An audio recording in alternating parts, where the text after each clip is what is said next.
Yeah, short week, got to turn the page, got to get going to the next one.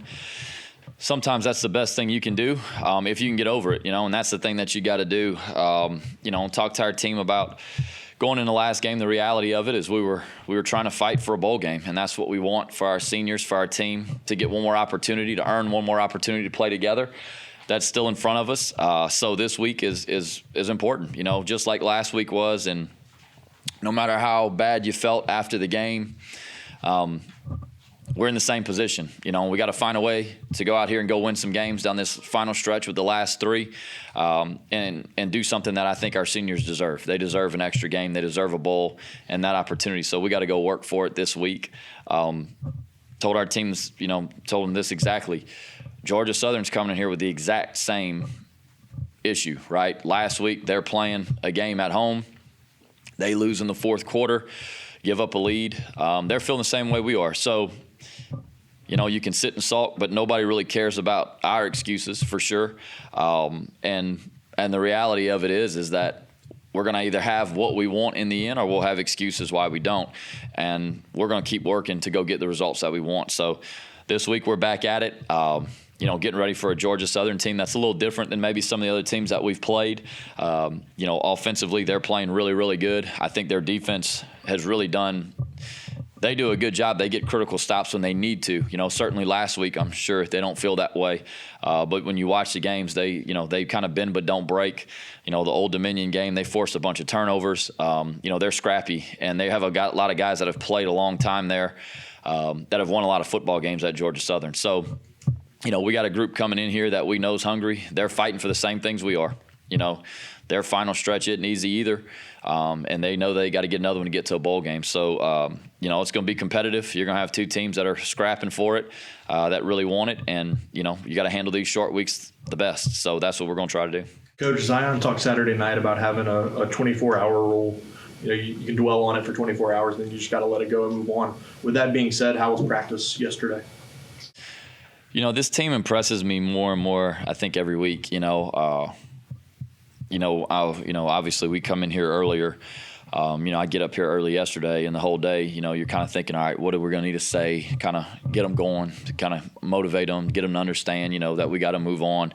And, you walk in the team meeting room, and they're sitting in their chairs. They got their pen and paper out. They're locked in. They're ready to go.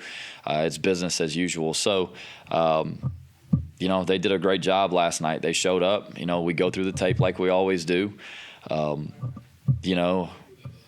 know the way that the game ended is a lot of things were preventable, a lot of things that we, didn't do very well in critical situations. And, they're aware of it. We're going to see it. We're going to correct it. We're going to talk about how we can fix it because for us, we still have something to play for, and we're going to play for it. And, we got to get it fixed. And, I think the biggest thing for us right now is figuring out how to get momentum, keep momentum, and then how to pump the brakes whenever it kind of starts to roll the other way a little bit. So those are things this year. I think that for us, we've been really a momentum team, and that's a good thing. You got emotion and you do those things, but I think when it starts to swing the other way, you got to be able to pump the brakes. Someone's got to go out there, go make a play, and really it just comes down to doing your job really well, 11 for 11, to stop it and get it going back the other way. So, we talked about all those things. Our kids did a great job last night. They were locked in, did a really good job with the practice format that we had, and today will be the same thing. Kind of staying with Zion, he's one of the many seniors that you have on defense. Could you just talk about what he means to the defensive line and just being able to get pressure on the quarterback in general? Well, I think on the field, it's easy to see how important he is. In the run game, the throw game, he's constantly, putting pressure on the quarterbacks. He wins one-on-one battles. He commands a double team, and when he doesn't get one, he's a problem, for the other team. His legacy and his reach goes way, way beyond that, though. A guy that's been through a lot physically since he's been here. His career here started with an injury, in the summer when he got here. And it seems like, for him, it's been battling that, managing that, and pushing through those things his whole career. And, our kids see him every day. They know the shape that he's in after a game. They know what he puts his body through. They know what he comes back out here. They know the way he prepares. The days that he can't practice, and we've got a pretty detailed plan for him and how we practice him. I mean, the guy's a coach out there on the field. I mean, he's standing out there. He's coaching the D-line, the other guys that are in there. It's not a day off for him. And that's why he's able to go out there and perform at such a high level because, the guy knows the defense front and back.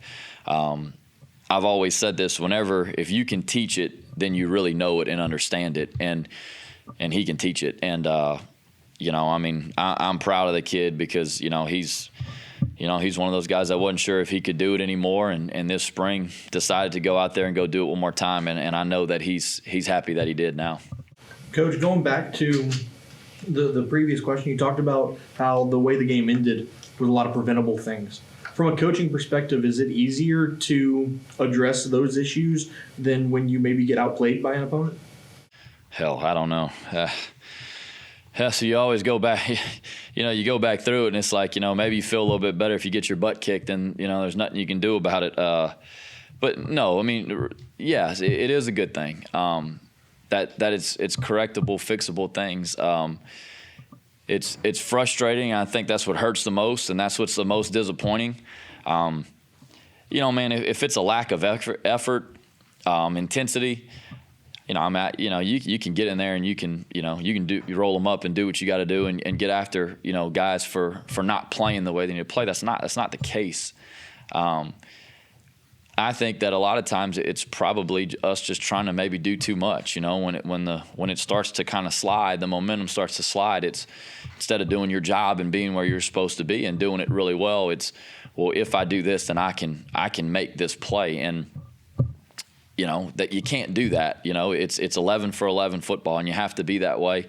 And again, you got to give those guys credit too. Now, we had a lot of one-on-ones that they ended up winning and we didn't. Whether that be O-line versus D-line on the point of attack on either side, or open field tackles, man-to-man coverage. You got to give those guys some credit too. They made some critical plays in some of those situations that.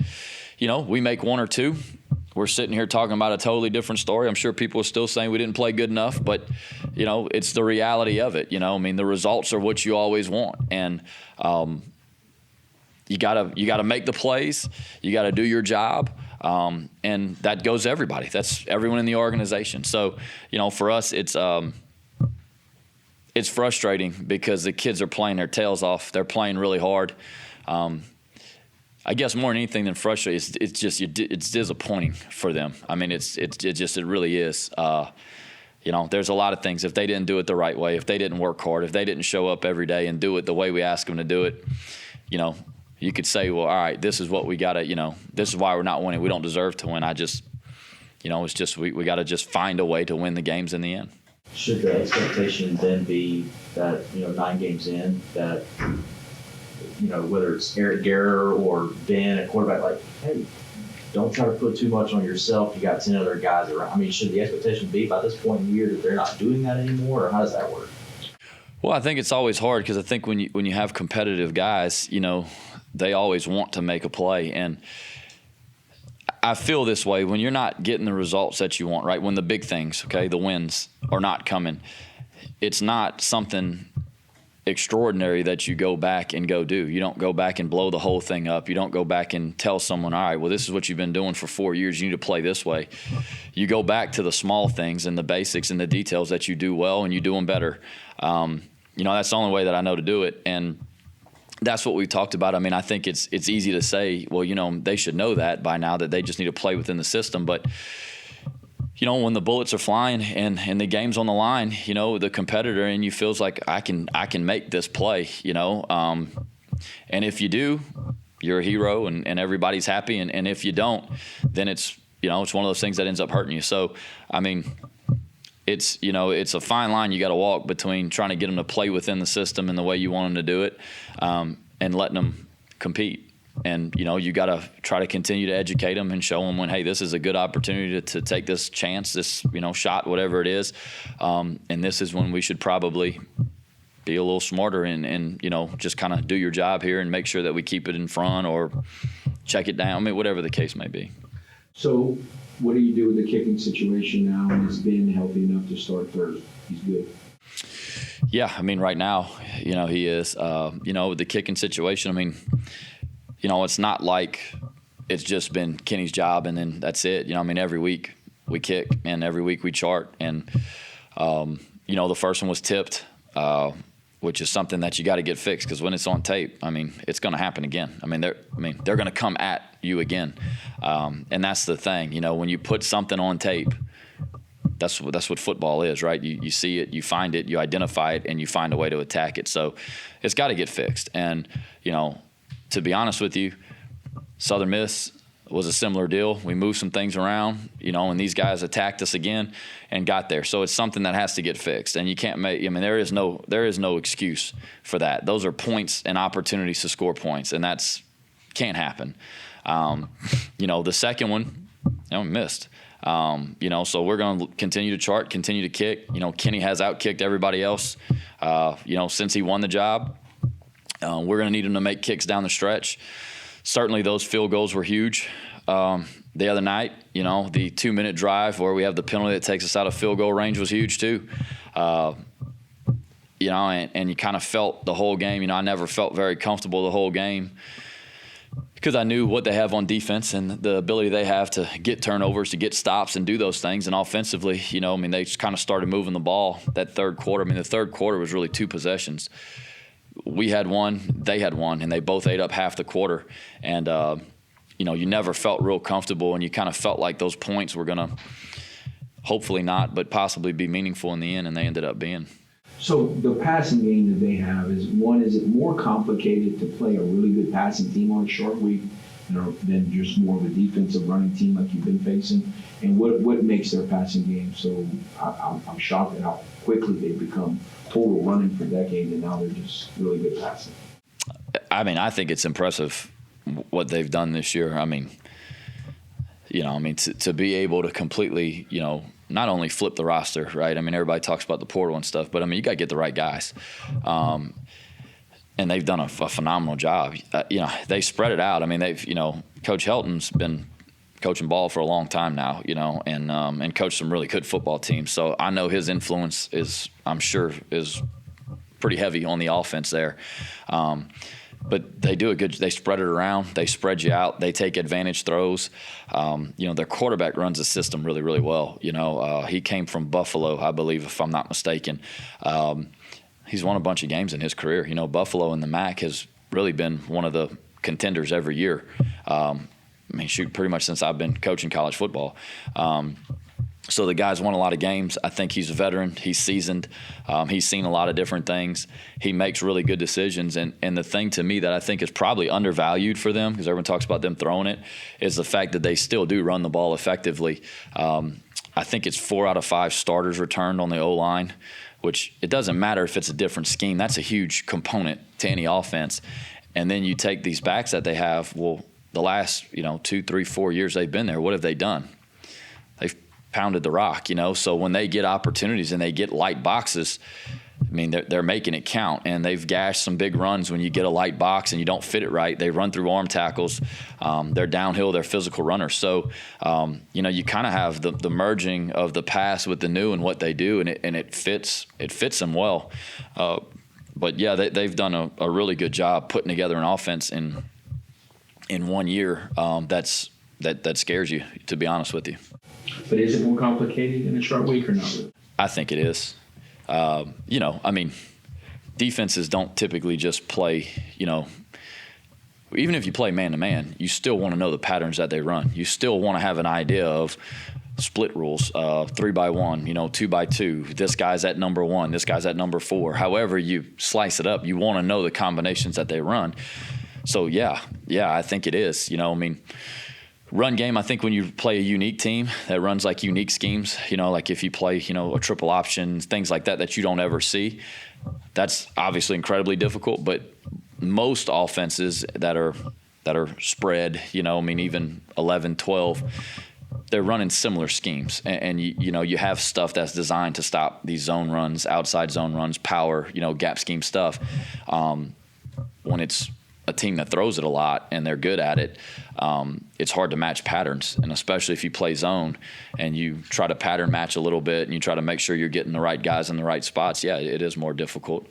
So yeah, it'll be a challenge for us, and it's something that our kids and our staff, we're going to have to really lock in, do a great job in a short week, get them the looks that we need, and our players are going to have to do a great job studying the opponent to go out there and have some success. What about the other guys that were hurt? It seemed like you might be more of an injury situation, especially in the short week than you've had all season. Is that a concern, or just numbers wise? Yeah, yeah, it is. This is the kind of the injury attrition's kind of starting to you feel like it's catching up to you a little bit right now. We had Jax and Rubio out last game that are both starters on the O-line, that I thought our offensive line did a great job. I thought those guys competed really well, but certainly you miss, your starting right side. There's no other way to put it. Defensively, we're hoping we can get some of those guys back. Gant came out the game with an injury. So did Lawson. So did Jaquan Nelson. And you got guys every week that have been managing from, week 2. Those things are always a concern. It's not unique to us. It's week 10. Everybody's got guys that are out that are banged up that you wish you had that were playing. You got to get the next guys ready to go. Our athletic training staff does a phenomenal job. They work really hard around the clock to get them ready to go. Our team doctors have been amazing, and our players take it seriously. So we're going to do everything we can to get those guys back. To say who's back, who's not right now is always hard, on Monday, particularly when you haven't had a whole lot of opportunity to get out there and kind of see where you're at, physically. That's always a concern. But, the reality is that we got a game Thursday, and we're going to play it, and we need to go play well.